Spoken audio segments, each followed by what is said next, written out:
मान्यवर नेता भारतीय जातीय कांग्रेस विधायक दल गृह नेता शोक प्रस्ताव आनी मानव बाचस्पति महोदय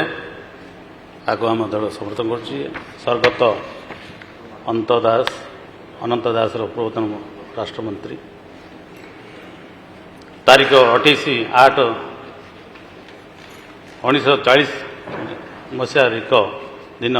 बालेश्वर जिला पुरुठिया ग्राम जन्मग्रहण करते 2004 2009 और 2014 एवं 2019 मसीह बालेश्वर जिला भोगरी विधानसभा निर्वाचन मंडली ओडिशा विधानसभा को निर्वाचित होते 2014 मसीह सरकारी मुख्य सचेतक होते 2018 मसीह शिल्प व उच्च शिक्षा राष्ट्रमंत्री होते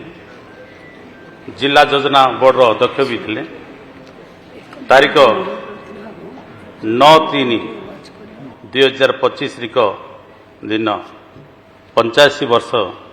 बयस परलोक होती मोर आत्मार